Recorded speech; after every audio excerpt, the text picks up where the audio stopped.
In the summer of 1988, a 26-year-old black waitress named Denise Harper vanished after a late-night shift at a small diner in Chicago. She was never seen again. Her purse, her car keys, and even her uniform were left behind, but no one was ever charged. 25 years later, during renovations at that same diner, a construction crew opened a sealed wall, and inside they found Denise's name tag, blood-stained fabric, and a handful of hair. A long-buried truth was finally clawing its way out. Before we dive in, hit subscribe for more real-life mysteries like this one.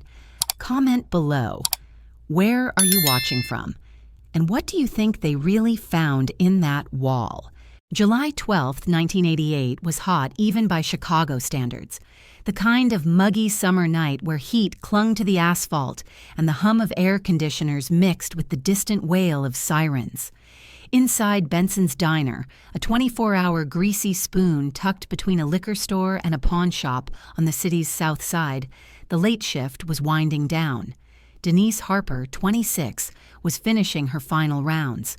She wore the same light blue uniform all the girls did. Stiff collar, scalloped sleeves, white apron. Her long braids were pulled back into a bun under a hairnet, and her gold crucifix necklace swayed slightly with each turn between tables. Denise had been working at Benson's for nearly 5 years. She wasn't flashy, but she had a reputation. Sharp memory, no-nonsense attitude, and a dry wit that regulars loved. She kept her tips in a folded envelope in her apron, and every night before her shift ended, she ate the same thing: a grilled cheese, no pickles, and a cherry Coke. That night, she never touched her food. At 1:27 a.m., the cook on duty, Roy Jenkins, claimed Denise left early because she wasn't feeling well. He said she clocked out through the back and never came back. There was just one problem: she didn't clock out. Her time card stayed in the machine. Her purse sat in her locker. Her car keys were still in the break room drawer, exactly where she always kept them during shift. At 3:12 a.m., the owner, Vernon Benson, closed the diner due to an unexpected staffing issue. He didn't call Denise's emergency contact. He didn't report her missing. He didn't ask her coworkers any questions. By morning, Denise Harper was gone. The police weren't in a rush. Missing adults, especially black women, were routinely assumed to be runaways or voluntary disappearances in 1980s Chicago. The report, filed not by her employer, but by her roommate the next evening, was thin. The investigating officer noted that Denise had expressed fatigue at work and might have taken a break from responsibilities. But Denise's family knew better. Her mother, Lillian, insisted something had happened. Denise had been saving up for nursing school. She'd just renewed her lease. She was scheduled to visit her sister that weekend, and she would never leave her daughter behind. Denise had a 6-year-old daughter, Talia, who had spent the night of July 12th with her grandmother. The next morning, she asked why her mom didn't come home. Lillian didn't have an answer. The search was brief. Officers interviewed Vernon Benson and Roy Jenkins. Both claimed Denise left on her own and never came back. No fingerprints were taken. No rooms were searched. No one opened a wall. Denise's file was closed within 30 days, officially labeled missing non-criminal circumstances. The South Side moved on. Benson's diner stayed open, and Denise Harper became another invisible black woman lost in the margins. But the diner remembered. Years passed, then decades. Vernon Benson sold the business in 2002. The property changed hands 3 more times before a group of young investors bought it to convert into a retro-themed cafe in 2013. The original neon sign still hung over the entrance. Open 24 hours. Even though the inside was gutted and quiet, the new owners hired a renovation crew to modernize the space. The plan was simple: knock down the back wall, open up the kitchen, create a coffee bar, bring hipster brunch crowds into a space once filled with smokes, burnt toast, and tired waitresses. The crew arrived on a Tuesday. They pried up cracked floor tiles, tore down yellowed wallpaper, hauled out broken furniture and rats' nests behind the booths. Then, on the third day, They reached the wall behind the old service station, where the staff clock used to be. The foreman, a man named Luis Ortega, was the first to notice something strange. One part of the drywall was newer than the rest, slightly off-color, painted over multiple times. When he knocked on it, it sounded different. Hollow. They cut through it. What they found behind that section of the wall wasn't just electrical cables or insulation. It was a small, sealed cavity, about the size of a gym bag. Inside, a dusty blue Waitress name tag reading Denise. A faded white apron, stiff with time and stained dark at the midsection, a clump of long, tightly coiled hair, tangled and matted, and a diner order ticket, torn and smeared, with a faint note in red pen. Booth 7, grilled cheese, no pickles. Luis froze. He called his supervisor, then the property owner, then the police. The next call went to Talia Harper. 25 years later, she would hear the name Benson's Diner spoken again for the first time in decades. And the memory of a mother who went to work one night and never came home came roaring back with a sound like drywall breaking open, revealing not just evidence, but the beginning of a truth buried in silence. Talia Harper never stopped looking. Not in the literal sense. There were no missing posters left to hang, no detectives to chase, no new tips to follow. But in her mind, her mother's absence lived everywhere. It showed up in hospital waiting rooms, where the registration clerk would ask for emergency contacts, and Talia had to leave the mother box blank. It lingered in the faces of older black women in crowds. Any one of them could be her, in another life. It echoed in the silence that followed every well-meaning question. Where's your mom? For Talia, the answer had never been clear. All she had were pieces. A folded photo of Denise in her waitress uniform, a tiny necklace, gold with a missing clasp, and the stories her grandmother used to tell her at night, always ending with the same quiet line. She didn't leave you, she was taken. Talia had been 6 years old when her mother disappeared, old enough to remember the last hug, old enough to remember her crying in the kitchen 2 days before she vanished, but too young to understand why. Over time, people stopped asking. Her grandmother passed, the house was sold, the city changed, but the whole didn't. Talia carried it with her through foster care, through her 20s, through every apartment and job and failed relationship. She wasn't just grieving. She was haunted by not knowing. She was at work, a nurse technician at a Southside urgent care, when the call came. "Hi, is this Talia Harper?" "Yes." "This is Detective Rosa Martinez with Chicago PD Cold Case Unit. I know this is unexpected, but we believe we've found something connected to your mother." Talia nearly dropped the phone. She stepped out into the hallway, her heart thudding so hard she thought her ribcage would crack. The word mother echoed in her ears like a name she hadn't heard in years. "What did you find?" she asked, barely able to speak. A construction crew renovating the old Benson's Diner discovered a sealed compartment behind one of the walls. Inside were personal items, a name tag, a piece of uniform, and some biological material. We're running DNA now, but the name tag said Denise. Talia gripped the wall. She hadn't heard Benson's in over 2 decades. "I thought you closed that case," she said quietly, almost accusingly. "We did, or rather, it was marked non-criminal, but this changes things." Talia left work early and took a train to the South Side. She didn't tell anyone what was happening. Not her boss, not her friends. It felt too fragile to say aloud. She hadn't stepped foot near that part of the city in years. When she arrived, the diner was blocked off with temporary fencing. Yellow crime scene tape flapped against the doorframe in the wind. She saw the construction crew huddled on the sidewalk, talking quietly, hands in pockets, like they'd seen a ghost. Detective Martinez met her near the front entrance. She was younger than Talia expected. Maybe late 30s, clean cut, with the weight of bad news behind her eyes. "I'm so sorry you're here under these circumstances," she said. Talia didn't respond. Martinez led her inside. The interior of Benson's had been half demolished, exposed beams, bare tile, tools scattered. But it was the back wall that stopped her cold. The one behind the old-time clock, now stripped open like a wound. There was a square cavity in the plaster. Inside it, now photographed and bagged, a faded white apron, a diner order ticket, a waitress badge that said Denise, a sealed plastic container holding what looked like hair, and a small charm, the other half of the gold necklace Talia had worn her whole life. She stared at it, her hands shaking. "Why was it in the wall?" she asked, voice hollow.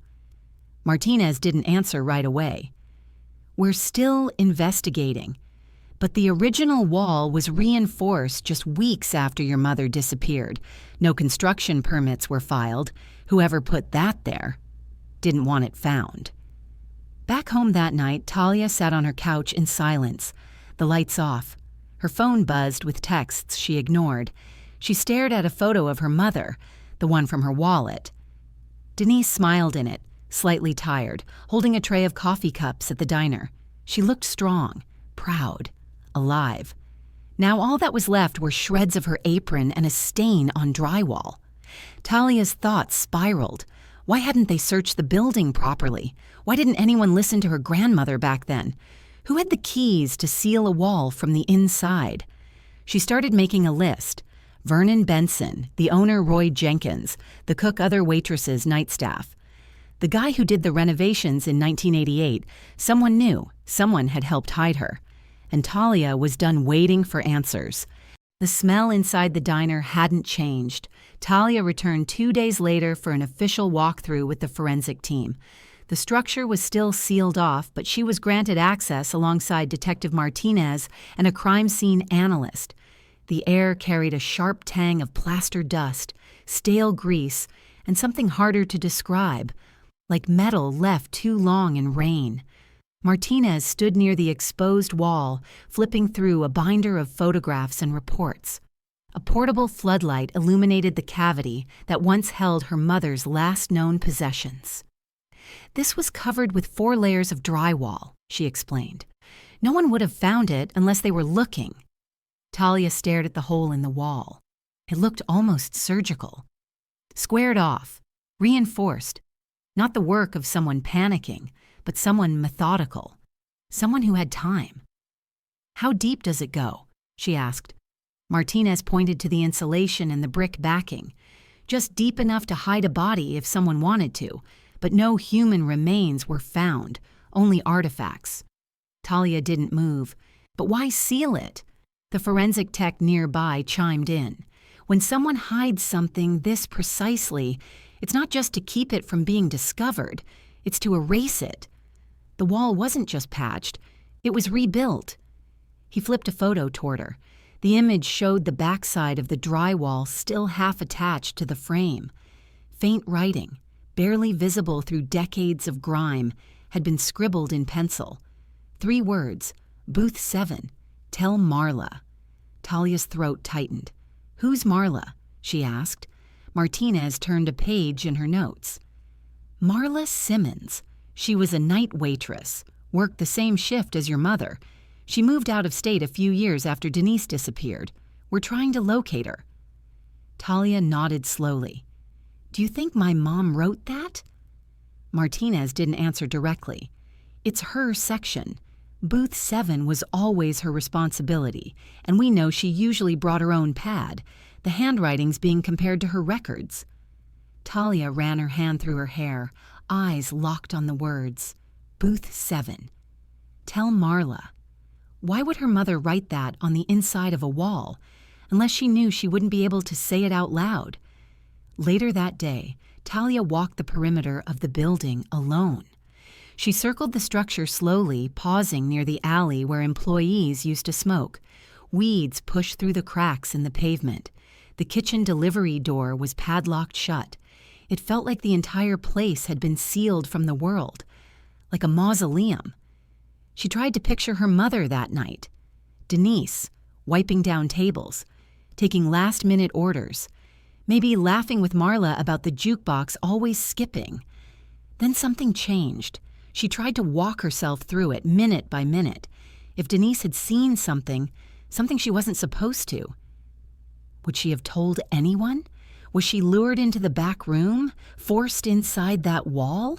Or had she known she was in danger and tried to hide a message before she vanished? That night, Talia dug through her grandmother's old belongings. She'd kept a shoebox of Denise's personal effects, letters, high school report cards, a napkin scribbled with her daughter's name. At the bottom of the box was an envelope marked Benson's final week. Inside were handwritten schedules, Denise's shifts. Highlighted in yellow was July 12th. Next to her name, under closing shift, was a second name, Roy J. Roy Jenkins, the cook. Talia remembered him, vaguely. Big man, skin like bark, always scowling behind the fryer. She remembered her mom once warning her not to go near the kitchen unless she called her in. Talia snapped a photo of the paper and sent it to Martinez. The next morning, Martinez responded with a file. Jenkins is still alive. He lives in Joliet now. Retired. DUI record. 1 domestic incident but never served time. Talia replied immediately, I want to see him. Martinez arranged the visit. They drove out the next afternoon to a peeling ranch house near a strip of chain-link fence. Jenkins answered the door in a worn flannel shirt, his gut stretching the buttons, eyes clouded with age, but still sharp. He didn't invite them in. He didn't ask why they came. He just said, I figured this day would come. Talia stayed quiet as Martinez led the questioning. Mr. Jenkins, you worked at Benson's Diner in 1988. You were on duty the night Denise Harper went missing. He nodded slowly. I was. You said at the time she left early. Didn't feel well. Another nod. That's what I was told. Martinez raised an eyebrow. By who? He hesitated. Vernon. Vernon Benson? Yeah. Talia broke her silence. Why would Vernon tell you that? You were both on shift. You should have seen her leave. Roy looked at her, then at the floor. She didn't leave. The words hung there. Dead weight. What do you mean? Martinez asked. Roy swallowed hard. I mean, I didn't see her walk out. None of us did. Vernon told me to say she did. Martinez's posture shifted. And you didn't think to tell anyone that before? Roy's face twisted. You think I had a choice? That man owned the place, the building, the block. He was in deep with the inspectors, cops, everyone. You cross him, you don't work again. He shook his head. I told Marla something wasn't right. She told me to shut up or end up like Denise. Talia felt her chest seize. End up like my mother? She said, voice trembling. Roy looked at her again, and for a moment something broke through in his eyes, regret or fear. Vernon said she'd found something, downstairs, said she was making trouble, said it had to stop. Outside, Talia paced beside the car, fists clenched. Her mind raced. There was no basement listed on any blueprint, but what if there was one? And what had her mother found? Vernon Benson was dying. That's what Martinez told Talia 2 days later, after confirming that the former diner owner now lived in a private care facility on the north side of Chicago. Terminal liver failure, advanced stage, limited mobility, and even more limited visitors. For years, Vernon had avoided interviews, press, and any hint of reopening Denise Harper's disappearance. He had retired rich after selling the building and multiple other properties. His name had all but disappeared from the neighborhood he once lorded over. But now, Martinez said, he'd agreed to speak. He doesn't want to go on record, she warned. No formal deposition, no press. But if you want answers, now is your window. Talia didn't hesitate. The facility was quiet, sterile, and humid. The kind of place where everything smelled faintly of bleach and boiled vegetables. Vernon sat alone in a private room with one window, a television flickering silently in the corner, and a row of untouched cards lining the sill. His face sagged with time, but his eyes were still alert, sharp, calculating. He smiled faintly when they entered. Talia Harper, he said, as if greeting an old customer. Talia didn't sit. You remember me? She asked. How could I forget? He said. You used to draw pictures on napkins at table 2. Your mother would hang them by the register. He said it like a compliment, like he expected her to appreciate the memory. Talia stepped closer, jaw tightening. What did you do to her? Vernon didn't flinch. Nothing. She walked out. No, she didn't, she said louder now. She didn't clock out. She didn't take her purse. She didn't take her keys. She was found in your walls, Vernon. Her apron, her hair, her name badge. 25 years later. His face twitched slightly, something between denial and calculation. Martinez stayed silent in the corner, observing. Vernon's voice dropped. You want me to confess, but there's nothing to confess. I was told she quit. She didn't show up. I didn't question it. Who told you that? Talia asked. He paused. Roy? Talia didn't speak. Martinez did. Roy said you told him Denise left, that she saw something, that she had to be stopped. Vernon gave a short breath of a laugh. That old coward would say anything to keep his name clean. He didn't see what she saw. Talia's heart pounded. What did she see? Vernon's lips parted slightly. She wasn't just a waitress. Not anymore. She was asking questions about me, about the inspectors I paid, about the girls I hired under the table. She thought she was going to be a hero. And you made her disappear, Talia said flatly. His face hardened. I didn't touch your mother, he said, voice cold, but I knew it wouldn't end well. There it was, the unspoken admission. He hadn't killed her himself, maybe, but he'd watched it happen, or let it happen, or made the space for someone else to do it. Who did it? Talia asked. Vernon looked out the window. If you think this city is clean, you're not from here. Everyone has a shovel. Everyone buries something eventually. Martinez stepped forward. Did you seal the wall? Vernon didn't answer, but he smiled. A small, bitter smile, the kind that told them what they needed to know. Talia stared at him, bile rising in her throat. You buried her like trash, and you still can't even say her name. He didn't look at her. She turned and walked out. Outside, she stopped to breathe. The air felt heavier now, thicker, with everything she couldn't say inside that room. Martinez came out behind her. That wasn't a confession we can use in court, she said, but it's enough. Enough for what? Talia asked. He's going to die in that bed. We're opening a formal investigation, Martinez said. Roy's statement, the wall evidence, Vernon's evasions, it's all stacking. We're close. Talia shook her head. Close doesn't bring her back. No, Martinez agreed, but it brings her out of the wall. It brings her into the record. It tells the truth. That evening, Talia went to booth 7. The diner was still under lockdown, but Martinez had let her in privately. The booth had been partially removed during renovations, but the original structure was still visible. Faded red vinyl, scratched tabletop, a warped number plaque nailed to the corner.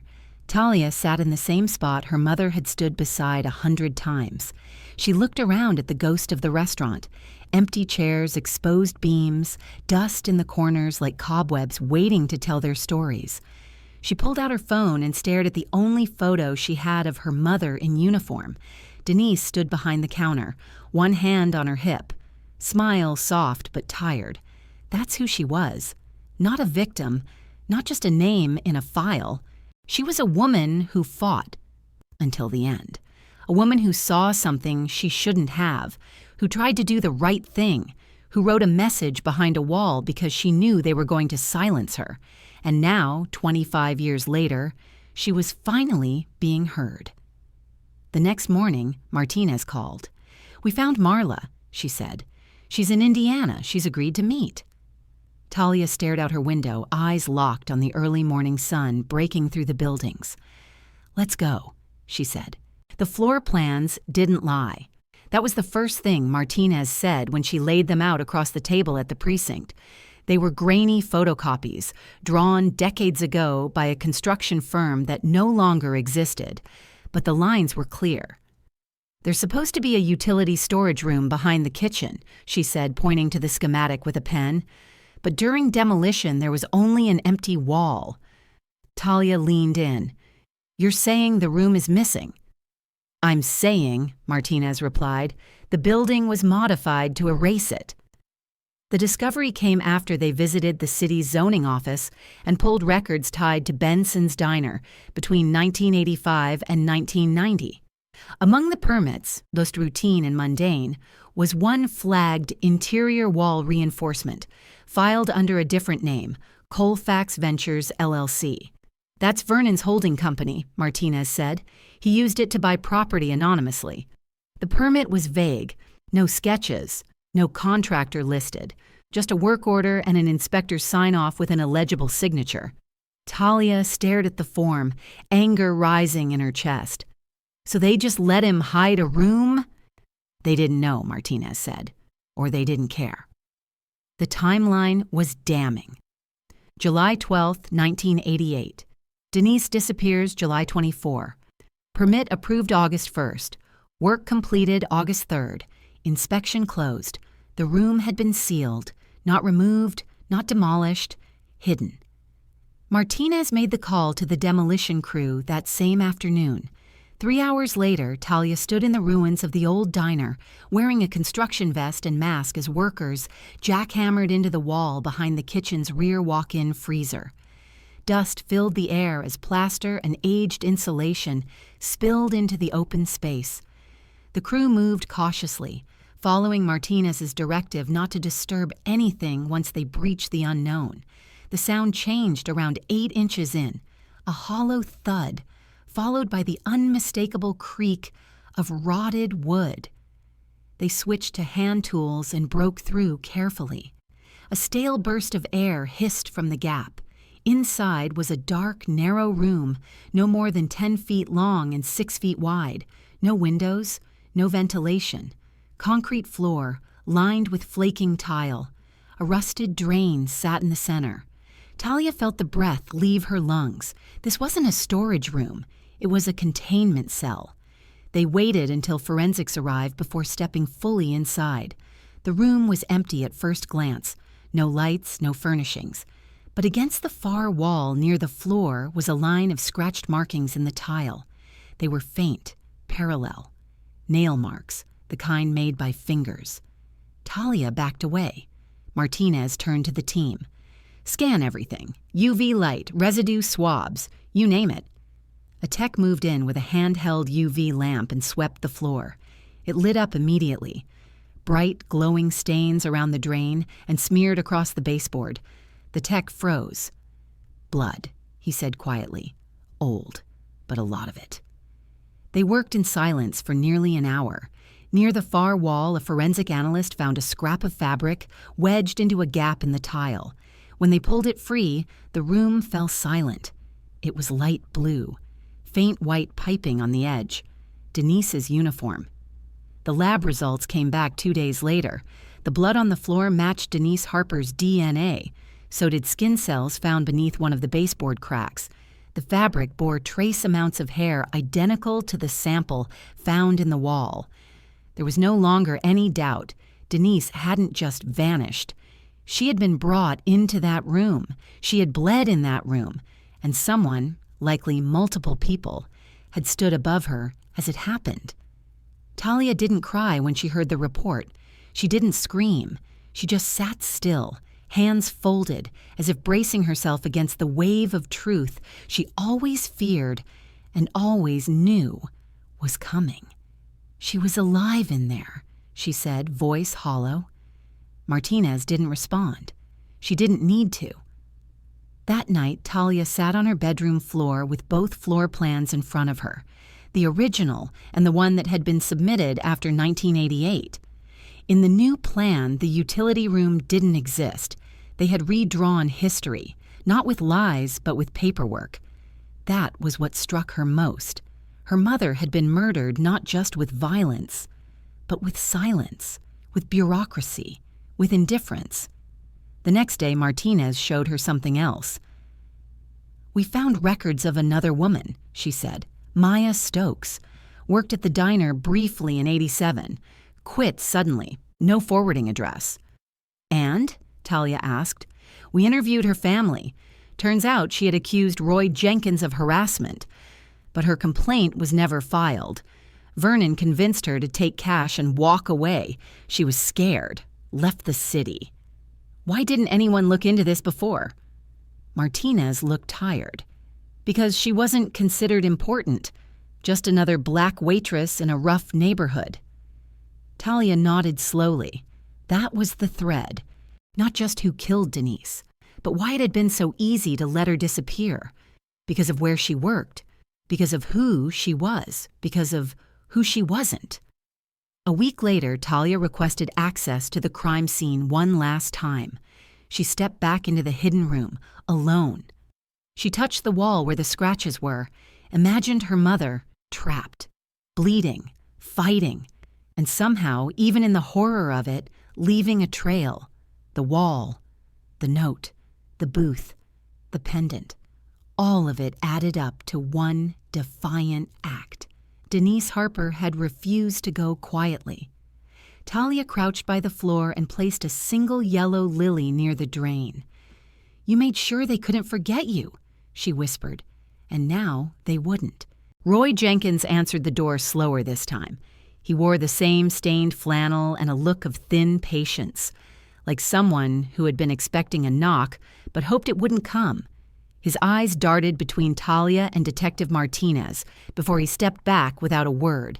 Inside his house, the living room reeked of old smoke and canned food. A fan hummed noisily in the corner, barely cutting through the July heat. A worn recliner sagged in the center of the room, the kind you could disappear into. Martinez got straight to the point. We found the room, Roy, the one behind the wall. He sat slowly, cracking his knuckles as he settled in. Then you know more than I ever said out loud. Talia stood by the door, hands in fists, heart pounding. Martinez opened a file. The floor drain had Denise Harper's blood, her DNA under the baseboard, her uniform, and we now know she was scheduled to close with you. So, tell us what happened. Roy rubbed his face. I didn't kill her, he muttered. But you were there, Talia said. His jaw tightened. I came back from a smoke break and Vernon had her in the back. She was crying. I could hear it through the wall. She was yelling something about calling the health board, about the basement freezer. I'd never seen him that worked up. Why didn't you stop it? She asked. He looked up at her, and for the first time in 25 years, there was no dodge. Because I was a coward. Because Vernon signed my checks. Because I thought if I looked away, it wouldn't stick to me. Martinez didn't blink. You helped him seal the room. He hesitated. I held the drywall while he nailed it. That's it. That's not it, Talia snapped. That's how you helped bury her. They stayed quiet for a beat. Talia stepped closer. You knew she was dead, and you helped hide it. You saw my mother, a woman you worked with, laughed with, disappear behind a wall like she was nothing. Roy's voice cracked. She wasn't nothing. She was smarter than him. That's why he hated her. She knew where the rats were coming from. Not just in the kitchen. The business, the cash flow, the bribed inspections. She said she was going to blow it up. So he killed her, Talia said. I think he snapped, Roy said. He had that switch. Calm one second, crazy the next. I heard the scream. I didn't know what to do. You walked away. I didn't want to die too, he whispered. Martinez stepped forward. You said in our last visit that you told Marla something wasn't right. What exactly did you say? Roy exhaled slowly. I told her I thought Vernon did something. I didn't tell her everything, just enough to get her scared. Did she see Denise that night? He shook his head. She'd already gone home early. Her kid was sick. Denise was covering both sections. Martinez nodded. We've spoken to Marla. She said you came to her the day after, that you were sweating, rambling, that you told her not to ask questions. Roy stared at the floor. Because I knew Vernon wouldn't stop. Martinez took a breath. Roy, obstruction of justice, accessory to a homicide. That's what you're staring down. I'm 73 years old, he said. What are you going to do, drag me to prison on a walker? Talia's voice was steady. If it gets my mother's name cleared, yeah, I will. Later that evening, Martinez filed the paperwork to open formal charges against Roy Jenkins.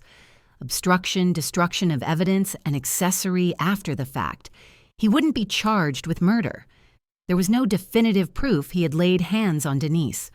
But the law had finally come knocking, and Talia intended to see it all the way through. She spent the next day going through boxes from her grandmother's old attic. Dusty legal pads, clippings, even old voicemail tapes from the 1990s.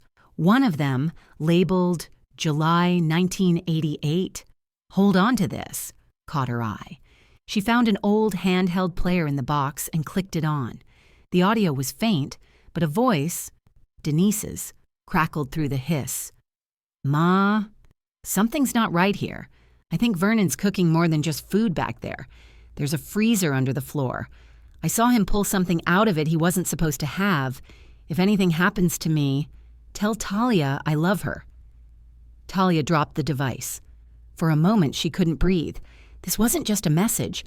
It was a warning, a final truth, and now it would be entered into the case file as evidence. Martinez was stunned when she heard the tape. "We'll have it digitized. The timestamp matches. If it's admissible, it can change how the state sees Vernon's role, even posthumously."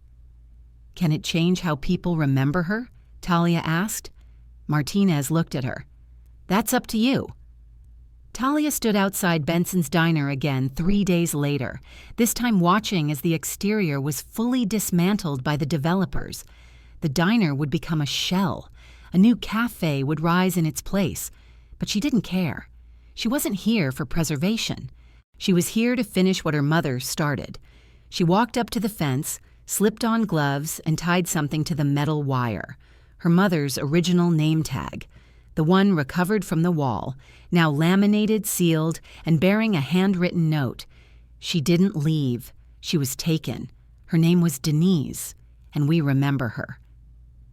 That night, news broke of Roy Jenkins' arrest, and for the first time in decades, the name Denise Harper trended online, not as a statistic, not as a cold case, but as a woman who had dared to tell the truth and was silenced for it. Until now. Her name was Marla Simmons. She had been 24 when Denise Harper disappeared, a single mother working double shifts to keep her rent paid and her son enrolled in daycare. She wasn't bold like Denise, didn't push back on management, didn't ask questions. She smiled, kept her head down, and did her job. And for 25 years, she lived with the guilt of what she hadn't said.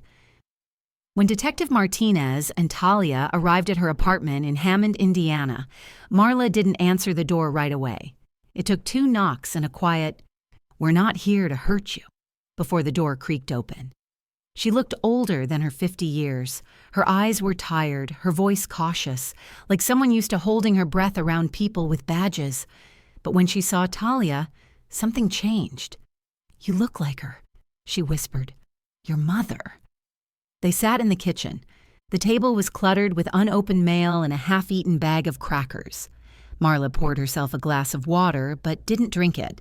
Martinez got to the point. "Marla, you worked at Benson's in July of 1988. You were scheduled the week Denise Harper went missing." She nodded. "I left early that night. My son had a fever. Vernon let me go after dinner rush."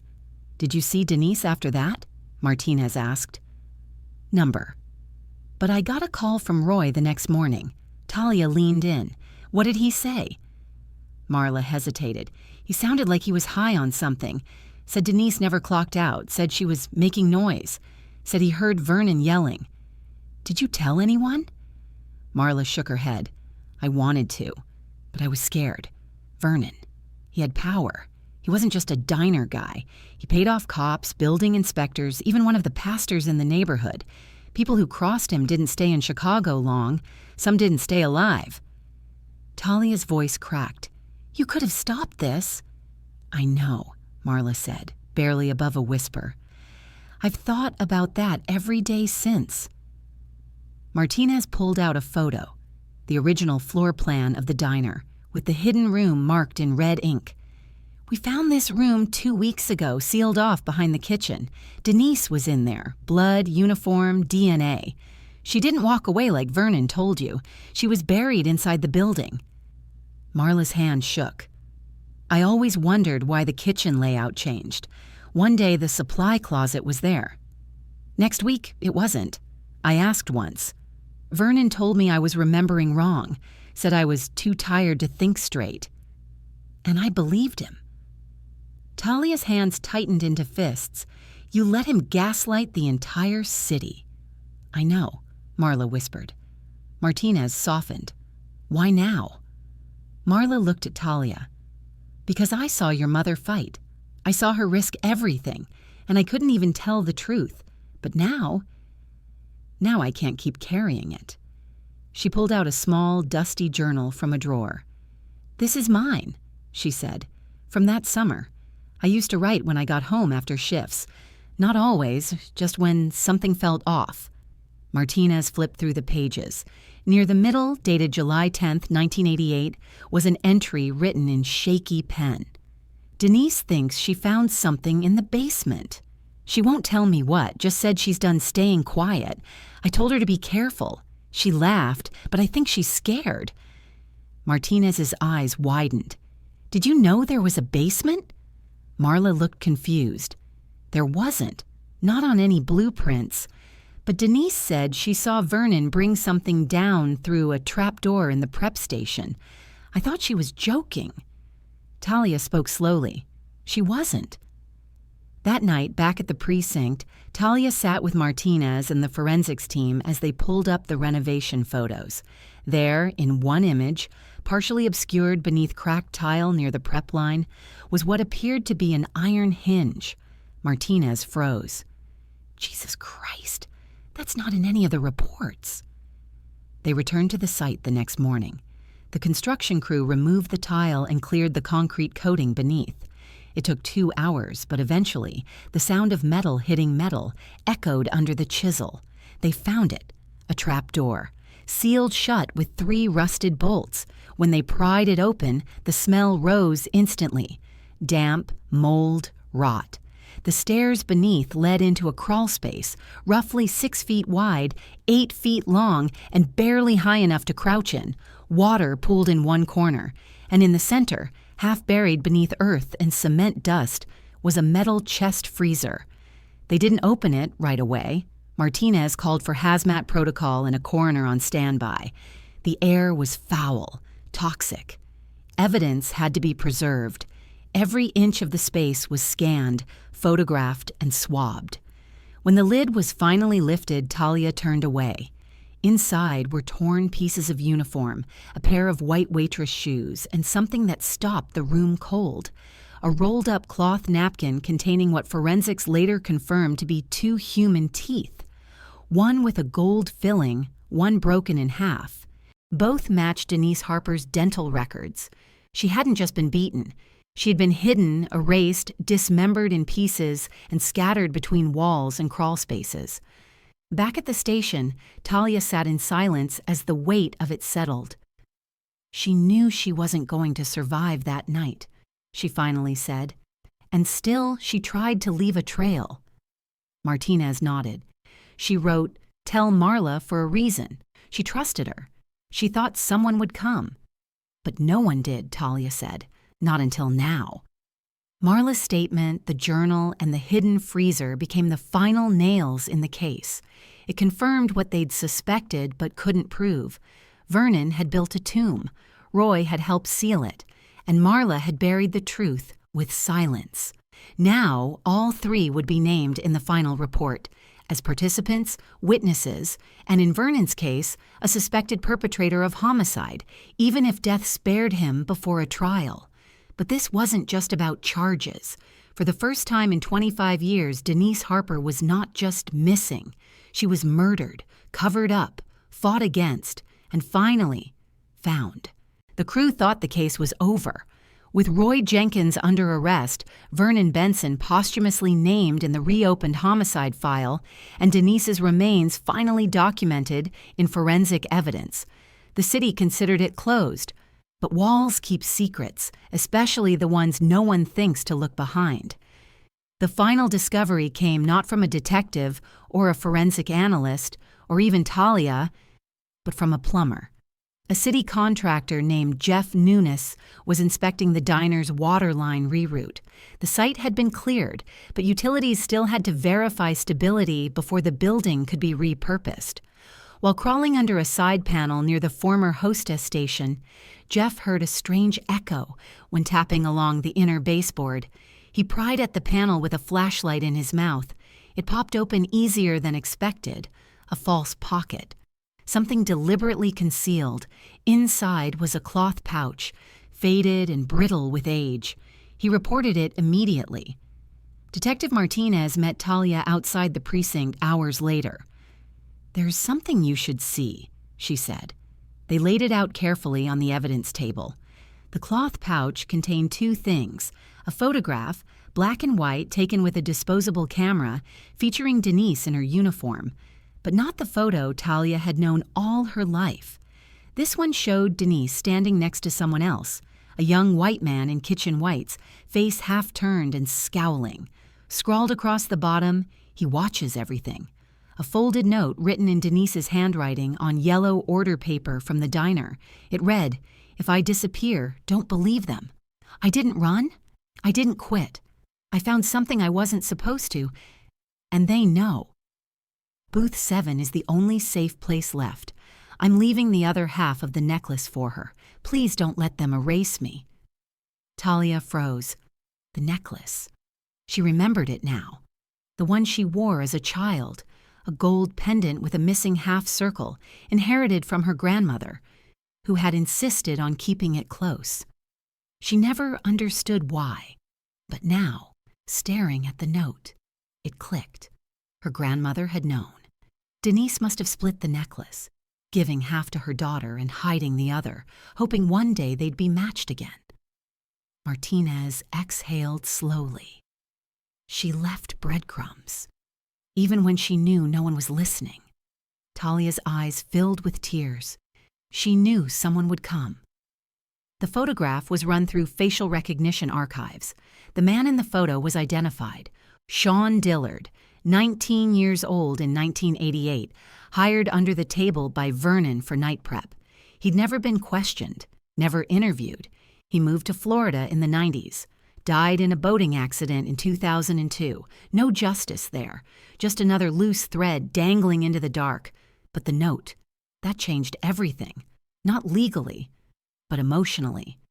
It was Denise's voice, not filtered through Roy, not paraphrased by Marla, not speculated in reports, just her, courageous, clear, refusing to vanish. Talia sat in her apartment that night with the note in her lap. She didn't speak, didn't cry. She just listened, in the quiet, to the sound of her mother finally being heard. She thought of all the years people assumed Denise had abandoned her. Rumors whispered, heads shaken. She thought of the teachers who said, "Well, some parents just leave," of the caseworkers who used the word runaway, of the neighbors who smiled politely but never asked. And now her mother wasn't just found. She had spoken, and the world would listen. The next morning, Talia made a decision. She called a local journalist who had reached out during the investigation, a young black woman named Camille who had been quietly reporting on cold cases in the city's South Side for years. "I want to tell her story," Talia said, "all of it." Within a week, the article went live. The headline read, "She Didn't Run: The Murder of Denise Harper and the Fight to be Remembered." It spread fast. Social media, true crime podcasts, morning radio. People saw the photos, read the note, heard the name Denise Harper, spoken not with pity, but with respect. And for the first time, the world saw her not as a victim, but as a voice, a woman who risked everything, a mother who never gave up, a fighter who hid clues behind walls so the silence couldn't last forever. That weekend, Talia stood outside what was left of the diner. Demolition was nearly complete. The walls that had hidden the worst of humanity were finally reduced to rubble and dust. She stepped past the tape, walked to where Booth 7 had once been, and placed both halves of the necklace in a small glass box. She buried it beneath the earth, just above where the floor used to be. A private grave, a message sealed by time. She whispered, "You were right, Mom. They didn't erase you. We found you." The headline said, "Justice served." But Talia knew better. Justice doesn't come in perfect endings. It comes in pieces. A name spoken aloud, a file reopened, a wall torn down. Sometimes it comes far too late for the person who deserved it most. But still, it comes. And now, after 25 years, the truth of Denise Harper was no longer buried behind plaster and tile. It was out in the open, undeniable, permanent, and hers. The official cause of death was listed as homicide by blunt force trauma with concealment. The pathologist couldn't determine exact timing. The decades had erased too much. But the evidence was conclusive enough. Denise had been attacked violently, likely by Vernon Benson, with Roy Jenkins assisting in the aftermath. Roy was convicted in a plea deal. He avoided prison, but was sentenced to house arrest and publicly named as a co-conspirator. It wasn't enough, not really, but it was something. It was a mark on a record that had stayed too clean for too long. Marla Simmons testified in the final hearing. She stood up in front of the room, hands shaking, voice thin, and told the story she should have told decades ago. When she sat down, she wept openly, not for forgiveness, but for release. After the hearing, she hugged Talia. "I'm sorry," she said. "I'm so sorry." Talia didn't offer words, just a long, steady look, one that said, "You should be, but I heard you." The diner was demolished fully by early fall. The space would be turned into a community garden, a decision made after the story spread online and donations poured in. Camille, the journalist who covered the case, launched a fund called Denise's Garden, meant to honor women who'd gone missing, women who had been ignored, women who had never been found. Talia gave her blessing. And in late October, as the first soil was turned, she was there, standing by a small bronze plaque. It read, Denise Harper, 1962 to 1988. She didn't vanish. She was buried. We remember, we speak, we fight. Talia didn't cry that day. She didn't need to. She'd cried enough in secret, in silence over the years. This day wasn't for tears. It was for growth, for new things born in the space where denial had once lived. That evening, Talia walked through her mother's old neighborhood. Much had changed. The corner stores replaced, sidewalks repaved, names forgotten. But the bones of it remained. The city had a way of holding on, even when it tried to let go. She passed the elementary school her mother once walked her to, the church her grandmother used to whisper prayers in, the mural on the wall of the rec center that now featured Denise's smiling face among a sea of community leaders. It was the first time Talia realized her mother's story hadn't ended in the diner. It had started there. But the real story was what came after. The choice to dig, to speak, to uncover, to make sure silence never won. A month later, Talia was invited to speak at a city-wide memorial for missing women. She stood behind the podium, gripping the edges with both hands. When the room hushed, she said, "My mother didn't disappear. She was taken, and for years the world let her vanish quietly. Not because they didn't care, but because they didn't listen. We have to do better than that. We have to listen the first time, not just when the bones show up, not just when the news cameras arrive. The truth doesn't expire. It doesn't go cold. It waits. And when it's finally heard, it burns." She stepped down to applause. Not thunderous, but respectful, solid, real, like her mother. That night, back in her apartment, Talia opened a small, glass-encased keepsake box. Inside, both halves of the gold necklace. Reunited. She placed them around her neck. For the first time in her life, the circle was whole. Denise Harper wasn't a runaway. She wasn't a statistic. She was a daughter, a mother, a woman who stood up when she was supposed to sit down. And when the world turned its back on her, she didn't go quietly. She left messages. She carved warnings. She wrote in the walls. Because she knew one thing: truth can be buried, but it never dies. And when the walls finally come down, it will speak. If this story moved you, subscribe for more real-life mysteries that deserve to be heard. Drop a comment. Where are you watching from? And what would you have done if you found what they did behind that wall? Until next time, stay curious, stay sharp, and remember, the truth always leaves a trail.